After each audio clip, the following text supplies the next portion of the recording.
course, this thing never works, right?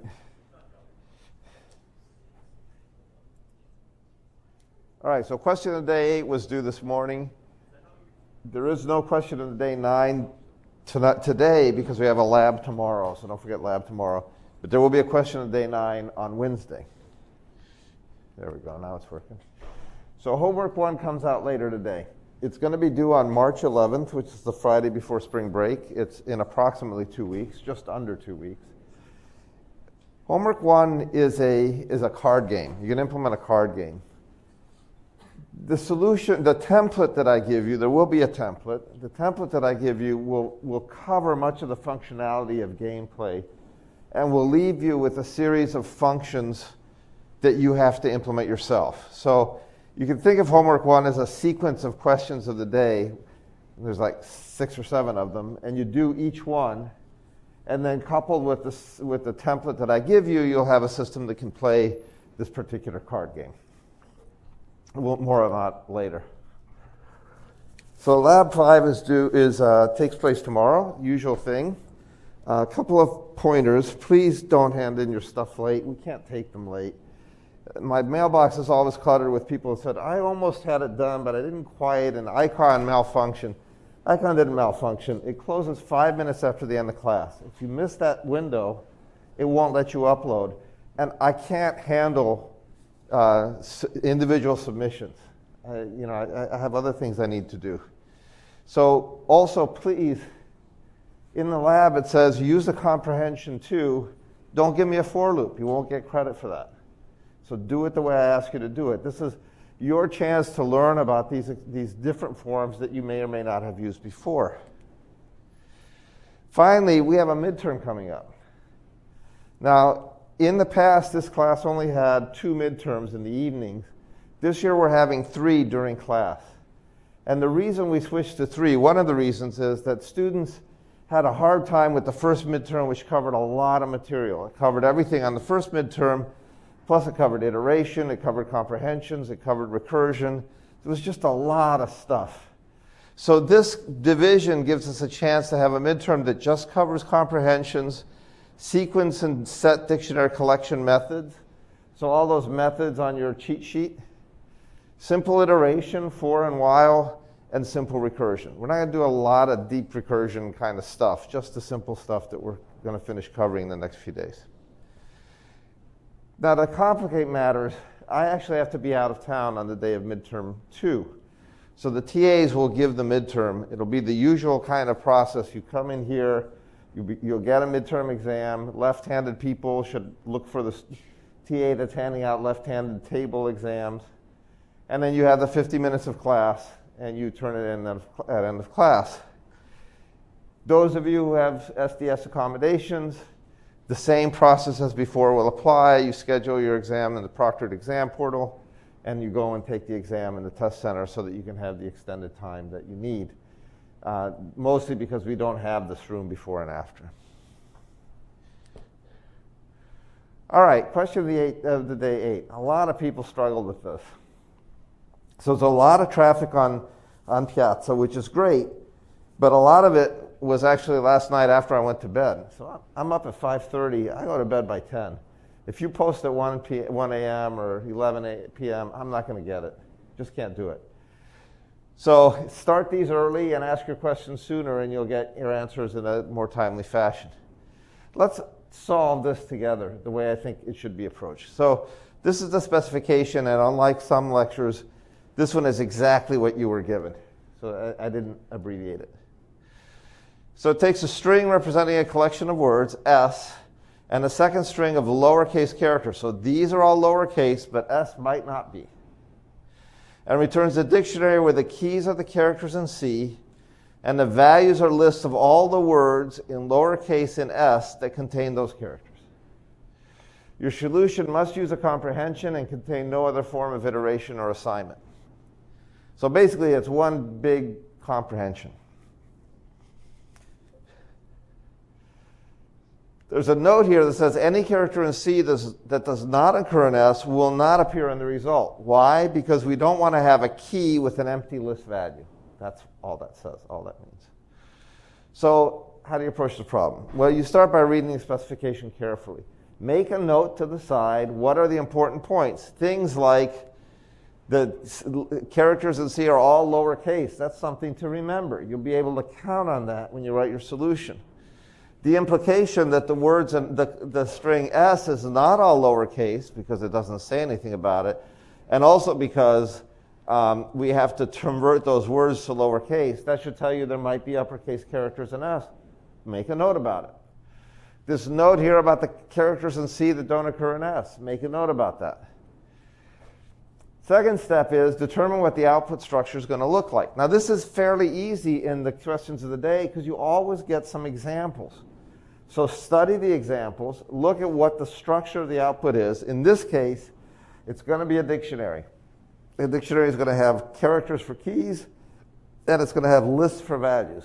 So make a note to yourself of what types these things are. Returns a dictionary, the keys are characters, single element strings. The values are lists, in fact, of words, so lists of strings. And then you should develop your work in stages, checking your work as you go. So some of you ended up posting these really Baroque structures that had a lot of stuff in them because you tried to solve the whole problem in one go. And then you were stuck not really knowing where you were going wrong. The right approach to doing this is to start simple. Get little pieces of it to work, and then compose them to get your whole solution. So here's how I would approach the problem.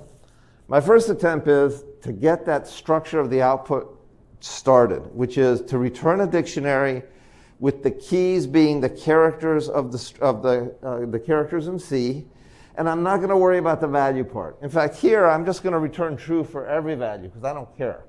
I'll change it later. So here's my very first attempt.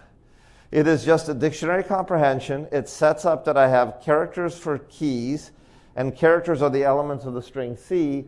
Don't need to worry about upper and lower case because I noticed on my notepad that I'd written all the characters in C are lowercase because I was told that. The next thing I do is I test this. So I take my to be or not to be and I just make up some letters and I get back a dictionary with all of the letters and the values will be true. So this works the way it was intended. It's simple, it's clean, it just is a straightforward application of a dictionary comprehension, but obviously it's not enough to solve the problem. So then I ask, what's wrong with it? The first thing I note about it is that there is a character here, L, this is the corner case, that is not an S and appears in the dictionary key, which I was told, and I had written down, should not happen. I don't want any characters not in S to be in the key set of the dictionary. That's important. So I'm going to refine my first attempt one more time. And I'm going to do this by having a filter function, a filter component to my comprehension that says, hey, C had better be an S to be included. If it's not an S, I don't care about it. It's not my problem. So I test this, and sure enough, the L is no longer there. So I feel like I'm sort of off to a really good start.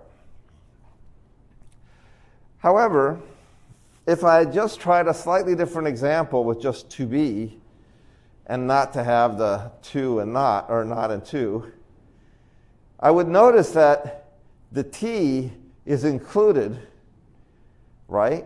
But in fact, what happened here? I lost it. Sorry, this is wrong. The T should not be included.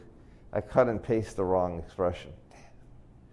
So when I make my slides, I actually type them to Python, and then I cut and paste, and sometimes I cut and paste the wrong thing. I obviously cut and pasted this here. What this expression down here should be is just the O and the E, is just the O and the E, because the T is not in the string.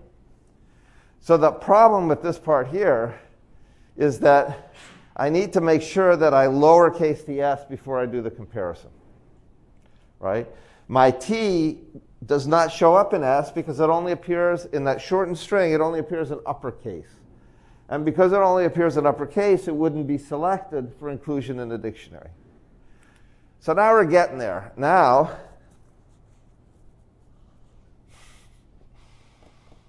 what is wrong with me? I exchanged this with the previous expression. So This one should not have the T, and this one should have the T. I'm off by 1 in my copying from my Python. I should never leave these till the morning of the class to write up, but I messed up. So this should actually have the T included because the T is in S dot lower. So exchange this dictionary with the previous one and you'll be cooking with gas. All right, now I'm ready to consider, if I have this correct, I'm ready to consider how to replace the true part. And this is where people actually got into trouble. Most of you had this part correct. Most of you, many of you. I just scanned through this morning, I scanned through the questions of the day that had been turned in.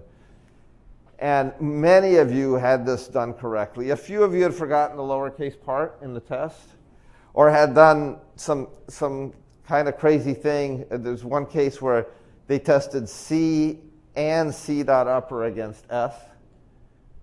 So they had to do 2 comparisons. You can do 2 comparisons in the filter part with an and. C and S, you could say C dot lower in S or C dot upper in S. But it seems to me that just lowercasing s is the more straightforward test. All right, from the examples given, I can see that the value is a list of words taken from S and converted to lowercase because this 2, which corresponds to the first 2, is lowercase here and not uppercase there. So this is one of the examples that you had in the handout. So you can study it and you can see this is the kind of thing I want to do. So first place to start might be just to worry about getting the words in S as my value everywhere. So you notice here, instead of collecting true, I'm going to correct the lowercase version of S, split. Because I know that split, when applied to a string, breaks that string up into a list of words. And if I lowercase the string first, I will get a list of all the lowercase words in S, which seems that it's at least closer to what I want. And in fact, if I try this, I see that I do get all the words in S, to be or not, as the values for all of the keys, A, E, I, O, U, that exist in the string, which are E and O. They're the only ones that exist. So I'm close. The problem is that I always get the same value for every key. I need to come up with a way to only create the list with the values I care about. And this is where a lot of you struggled.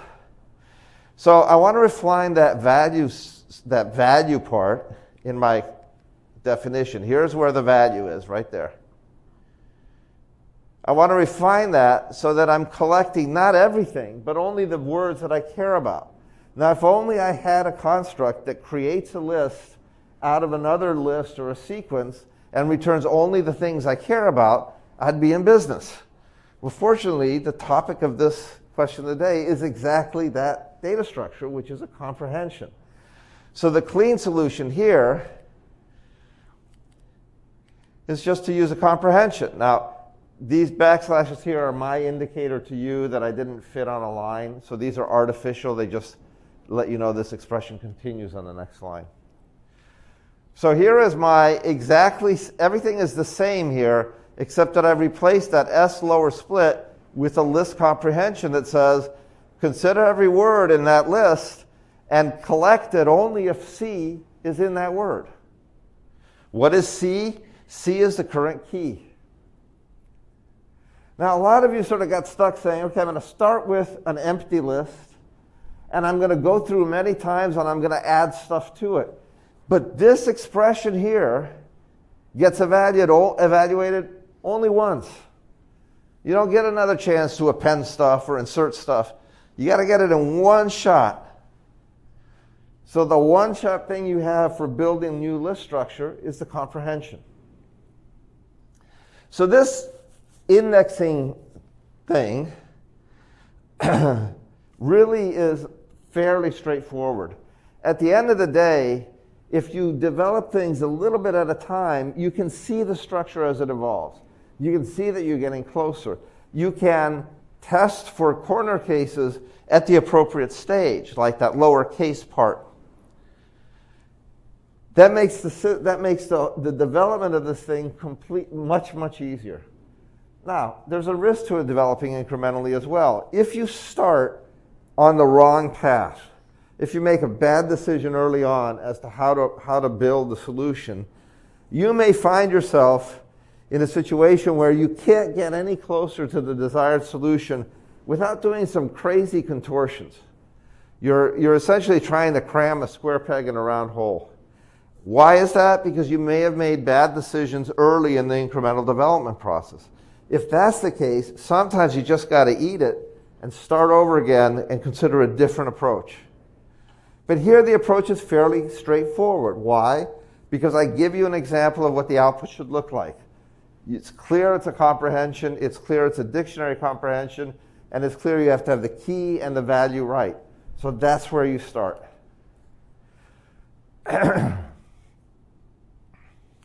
So let me ask you a question. What if I didn't want the duplicated words that I have, like B in my result would appear twice in this case because E is in both versions of B. What if I didn't want to have duplicates? How could I fix this definition to avoid the duplicates? Notice I didn't ask you this. I didn't say avoid duplicates. I said you're going to get every word that has that E in it. Any suggestions? Somebody from the back of the room? Once? Anybody? What do we know we can use to remove duplicates? Go ahead. Absolutely. So if this were supposed to be unique elements in that list, then the comprehension here would be a bit of a problem, right? Because this doesn't get rid of duplicates. So how do I get rid of duplicates? Well, one thing I could do is I could change the comprehension form and then convert it to a list. Or, more straightforward perhaps, because we've gotten there this way, is to retain the list comprehension but convert it to a set and convert the result back to a list. Either way, it's just a minor modification of my comprehension, of the inner comprehension, to get that behavior. All right? Any questions about question of day 8? These are starting to get a little bit more complicated, and they'll continue to become more complicated. So better to start early and work on it a little bit at a time. There is I had a chance to talk with a friend in the College of Education about learning STEM in STEM. And it's well established from studies that the way to learn in STEM, like in CS classes, is not to leave something to the last minute. You're not going to be successful. You might get the problem. You might not. But more to the point, you'll learn less. Starting it right away and doing a little bit every so often. Start it when you get it. Spend some time thinking about it. Go back to it a few hours later. If you get stuck, don't keep pressing. Take a break. If you have time on your side, you can take those breaks and you'll find that you'll learn more and you'll suffer less. If you wait till the last minute, you lose that option. Question? For the last if statement, or the conditional, is it not necessary to put S not lower dot split? It's not, because remember what, so the question is, why do I have S dot lower dot split here? I'm paraphrasing, but why does this get the split and here I don't need it? And the answer is because we're using it for different functions. For one thing, I don't care here about the division into words. I only care that the character appears somewhere in S. Because wherever it appears in S, there will be a word there that contains that character. So I don't care. Up here, of course, I'm not dealing with characters anymore. I'm dealing with words. So notice the choice of variable name. It's not a lot of X, Y's, and Z's. But a choice of variable names like W for word and C for character makes the code much more interpretable. All right, so here I need to iterate over a collection of words, but here I just need to iterate over a collection of characters. This is a good question. Anybody else? Okay, so homework 1. No recursion, but lots of comprehensions and iteration of all forms, not just comprehensions. May have some sets, may have some other stuff like that. There's a template file. You'll be asked to complete individual definitions that have examples and have function signatures already for you. It's a lot like a big lab, but you work alone. This is not a joint effort. You work independently.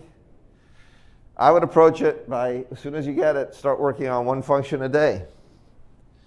That'll get you done with it, in fairly short order. There is a video, it's in the handout, which I will release later today, about the game that you're going to play. It's a card game for kids called Trash or Garbage. Who knows this game? Yeah, it's one where you deal out cards upside down, face down, and you replace them based on value. But our version is going to be a little bit more generic in that we're going to allow you to play with any number of players and any number of sizes of the initial table set. And we'll adjust the deck accordingly. So you're going to generate a deck that's going to be this artificial deck that may have, instead of 52 cards, it may have 18 cards, or it may have 1,000 cards. Doesn't matter. We're going to do it so that it will work for any number of players and any number of initial sizes and rounds. Okay, so you'll get that later today, probably in the afternoon. I would download it, the template. I would download the instruction sheet, which is a PDF. I would read the instructions carefully. I would watch the video. I would get a deck of cards, and I would play a solitary version of Trash myself to make sure I understand how it works. And our version deviates from the version you may have played before, and how we score things and how we handle the single-player case and the multiplayer case. Okay? Should be fun. You get to see something work. It's complicated enough that you have to think about it a little bit. All right, where were we? We're talking about recursive functions. I believe I showed one slide after this, but we'll start here instead. This is the sum function, which is a recursive formulation. You remember that it takes a list L and returns the sum of all the elements of the list, which are assumed to be integers or floating point numbers. It's just like the sum function that you already have of the mapping types. And it works by having, there are two paths through this function. If L is the empty list, we just return 0, because the sum of the values when there are no values is just 0. That's the default value. Otherwise, we return the first element of the list added to a recursive call to sum on the rest of the list. And we talked about the structure of this function, that it has at least one conditional statement in it, and it has at least two paths through the function. One path, this one, that does not involve calling sum again, and the other path, this one, where this is not true through here, that has a recursive call to sum. We call those two paths, one of them is called the base case, and the other one's called the recursive step. And the reason we call it the base case is because if you look at how sum of 1, 2, 3, 4 is invoked, every time I invoke sum with a list, I'm going to invoke it again with the list getting shorter and shorter until the list goes to the empty list, at which case it hits that base case and the recursion unwinds. As we unwind, we compute the value of the sum. So this is the general idea behind a simple, this is called a tail recursive function. We can do the same thing for many other problems. This is the function for factorial. Factorial is essentially the same as, in a sense, as sum, except we're multiplying, and the base case will return the multiplicative identity. But the first thing we notice is that this expression can be expressed as a recurrence by saying that n factorial is the same as n times n minus 1 factorial. So there's the recursive formulation right there in the math. Here's my solution. This solution is not recursive. This solution actually essentially checks first for the 0 case. It's a special case for factorial. Factorial of 0 is 1. Otherwise, this is really the heart of the non-recursive case. I start with the result of 1, and I step through all of the values from 1 to n plus 1, not inclusive, so ending with n. And I multiply result by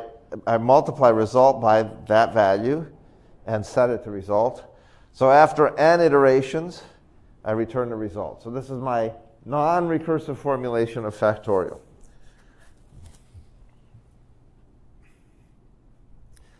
Here's my recursive formulation of factorial. If n is 0, I'm going to return 1. That's the base case. Otherwise, it's n times factorial of n minus 1. This structure looks just like the math recurrence I wrote out. N factorial equals n times n minus 1 factorial. Well, there's n times n minus 1 factorial. The only thing that's missing in my written out case is sort of the base case. It's not made explicit. Here it is. So again, we have the base case, which is the path through the function that doesn't have any recursive call, and the other case, which is a path through the function where I call myself recursively. Now, functions can have more than one recursive step and more than one base case, but the key observation, and this is important, is that every time I access that recursive step, I am calling the function, myself, with a different argument. So the arguments have to change. And they have to change in a way that always approaches that base case. So if I call this n times factorial n, I will get the equivalent of an iteration that never ends. Because I'll call factorial on myself and again on myself. So it's that old saw about if you don't change things and just keep doing the same thing, the results don't change. You're just going to keep recurring until your computer runs out of memory. So the key issue is that when I call myself inside the scope of my function, I need to make sure I've made changes to the arguments and that those changes help my function converge to the base case. That's the design criteria you have to meet.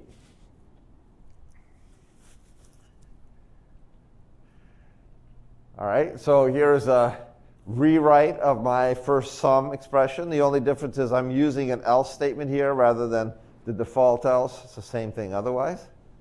I can collapse the second clause, turn it into the default else. I know in this expression, sorry, the reason for this slide, I know in this expression that every time I call sum, I'm calling on a list that is one element shorter. And a list of finite number of elements, if you call it enough by shortening it by one every time, eventually will be the empty list and you'll get to the base case. So again, the check is make sure that your recursive step always changes its arguments to get to the base case. Let's take another one. The palindrome is a string that reads the same forward and backwards. Noon is an example of a palindrome. Rotor. Race car, surprisingly, is a palindrome. Apple, not surprisingly, is not. Okay? So here's the strategy. I'm going to eat away from both ends, one step at a time, and I'm going to compare the first and last character each time through. So first and last, if they're the same, good. If they're not, if they are, go on and compare the next two. And I keep eating away until my string is gone. I meet in the middle, in other words. So here's a palindrome, recursive palindrome. If the length of S is less than 2, meaning the length of S is 1, a one-character word, is that a palindrome? And yes, because the first and last characters are the same, and there are no other characters. So this is the base case. If you're down to one character, then it's true. It's a palindrome.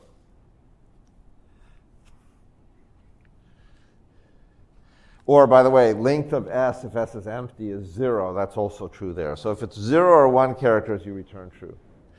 Otherwise, if the 0th element of S and the minus first element of S are not the same, then I've come to a situation where the two characters aren't mirrored. It cannot be a palindrome. I can quit. I know that the string is not a palindrome. In which case, I just return false, and I'm done. Otherwise, I'm going to return the value returned by taking a palindrome of the same string without the first and last character. So I'm going to strip away from the ends. Now, this is an interesting recursive function because instead of one base case, I have two base cases, two with different outcomes. But they are both, if you look, they are both pathways to the function that do not recursively call the function name.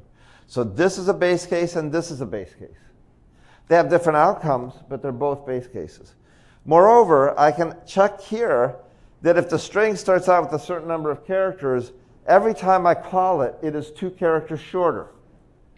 And that means that I'm making progress towards the case where the length of s is less than 2. So I will keep calling myself, but when it gets short enough, I know I'm guaranteed to terminate. Now notice that that second base case is not used in the guarantee to terminate reasoning. It's just used to stop the processing because we know that the answer has to be false. So I have 2 base cases and 1 recursive step. I could rewrite this. I could rewrite this in the following way. This whole function can be reduced to a simple recursive statement. Now this is not nice code. This is code for somebody who really knows what they're doing, but let's look and see what it does. So if the length of s is less than 2, what do I return? I return true. So this is a logical condition. Length of s is less than 2. If the length of s is greater than 2, then this part is false, and I go on and evaluate the next clause in the OR. So I'm going to use this long logical statement to mimic the 3 clauses of that palindrome. So length of s is less than 2, that's my base case. Or s0 is the same as s minus 1. If that's true, then I'm still in the running for a palindrome, as long as palindrome of the shortened string also returns true.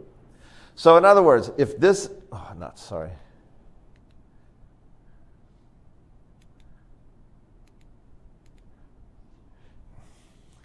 if this returns true, I'm golden.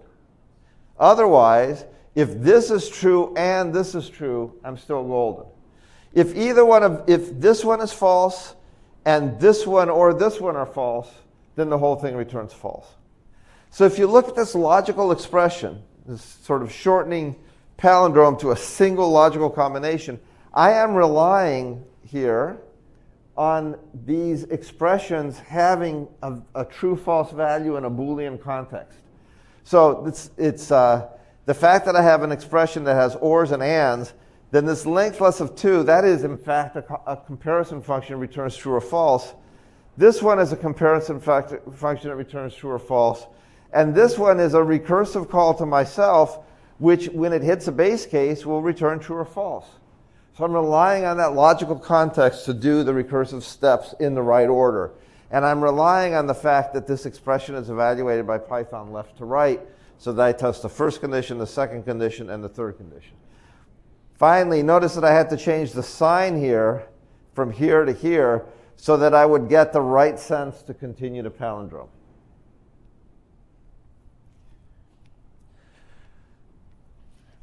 Now compare this to using a comprehension. How's this comprehension definition look? Well, first of all, it's not recursive. It simply says, I've got a list comprehension here. I'm going to collect true or false, provided that the I minus first character is the same as the minus ith character. I'm going to let I range over the first half of the length of that string. So I is going to iterate over the first half. And as we go, we're going to compare these elements. And we're going to collect true if they're the same and false if they're not. At the end of the day, I'm going to ask, are all the characters, all the trues I collected, are they all true? Because if there's even just one false, the whole thing is not true. So in race car, this will give us 1, 2, 3, a list of 3 trues. For noon, it'll give us a list of 2 trues. But for not, it'll give us a list of a false, single false, and so it's not true. Now this avoids the whole recursive thing, but it's a little less efficient for longer non-palindromes. Why is that? What is the cost here? Somebody else, hang on a second. See if anybody else wants to answer. What is the cost here of this function compared to this function? I have a word 1,000 characters long. I want to know if it's a palindrome. Somebody else, hang on. Anybody else? 1,000 characters. What does this function do? Yes? That's right. So it's going to actually do what I told you not to do with the comprehension. It's going to construct this giant list of trues and false, in this case 500 elements, right? And then it's going to do something with it and throw it away.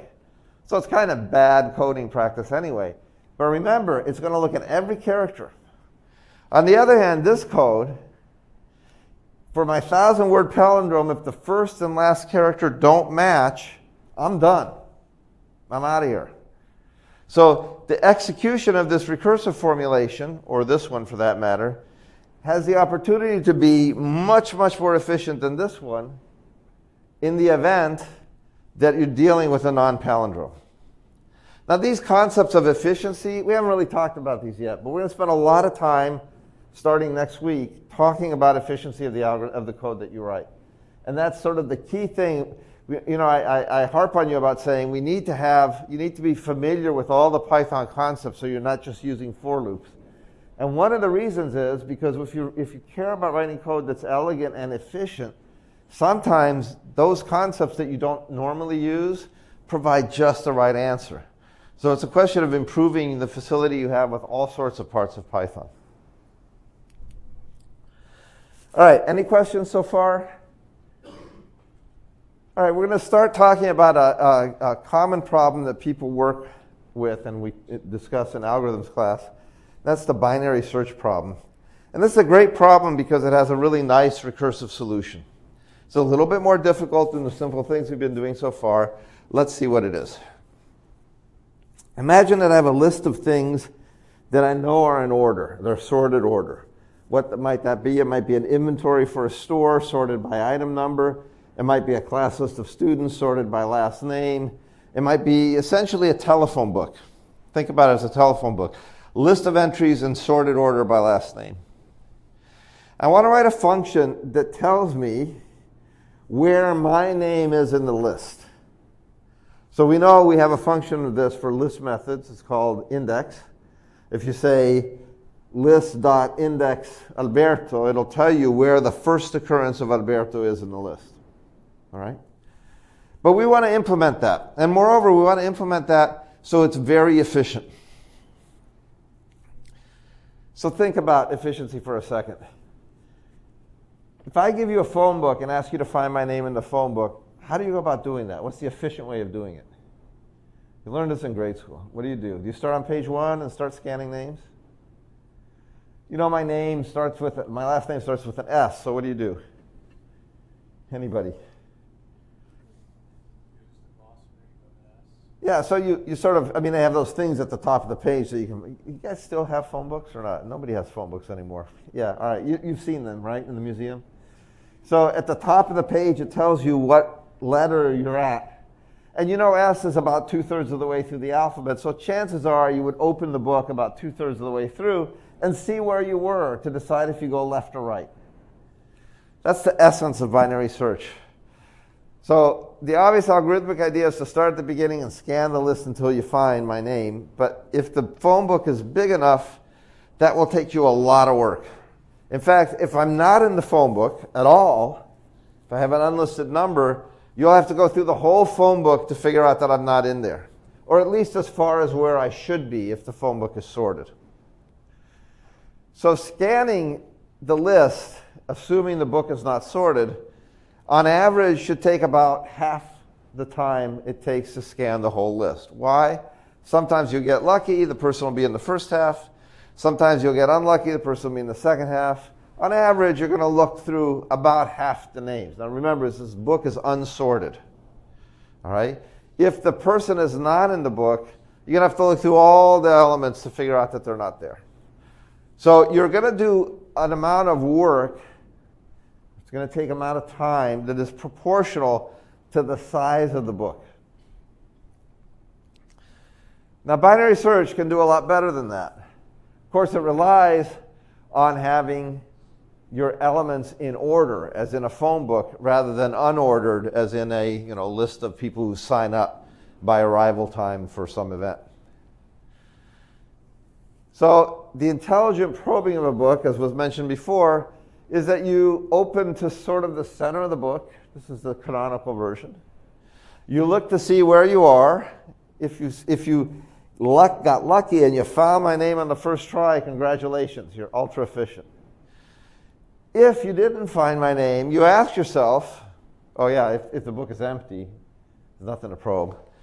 Otherwise, you ask yourself, does the name I'm looking for, is it likely to appear in this half of the book or that half of the book? So I'm going to essentially rule out a half of the book at every step. Once I've ruled out, say, the second half of the book, so if it's on less than the midpoint, I discard the second half. Otherwise, I discard the first half. And then I recurrently call myself again on the remaining half of the book. So here's the picture. There's my book. It's all in order. My first check is right in here in the middle and say, is that where Segre's name is? If not, is Segre less than the target, or is he, this should be larger. Is Segre larger than the probe is less, probe is less than the target, so the target is in the second half. Otherwise, target is less than the probe, so the target's in the first half. So the probe is whatever value I find here. Let's say I find Benjamin Franklin here. Segre, Franklin is less than Segre, so I'm going to use this part. Otherwise, if I find, I don't know, somebody with an X as a last name, then Segre is less than that probe, and I'm going to focus on the first half. That's the general idea. Here's the code. Now I'm going to write this with two functions.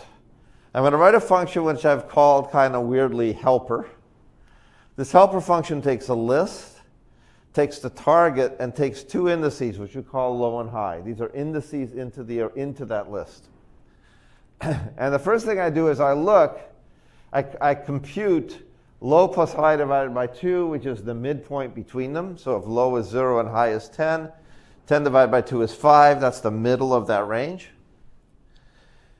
And if that value of L at the middle of the range is me, is the one I'm looking for, then just return the index mid, because that's where you found X. Otherwise, if high minus low is less than 2, meaning high minus low is 1 or 0, it means that the element you're looking for was not in that location, and there's nowhere else to go because you're down to the last element, or worse, no elements. In which case, you turn -1 to say, hey, I didn't find an index. I didn't find that location. So remember, we can't just return false, because false is 0, which is a valid index. So we need to have a way of distinguishing the bad index, no index found, and we're going to use a -1 to do that. Otherwise, if the value in the middle is less than X, I'm going to call helper recursively, but going only from mid to high. So that's the second half of the book. And in the other case, I'm going to call helper again, but only from low to mid, which is the first half of the book. That's great. Then my binary search function takes an L and an X and basically sets up helper to start from 0 through the whole length of the list. And the recursion, we're off to the races, and the recursion does its job. So my spanning function, the big function, the main function, just invokes helper with the correct arguments. Helper is a recursive function. And I can actually rewrite this to be more elegant.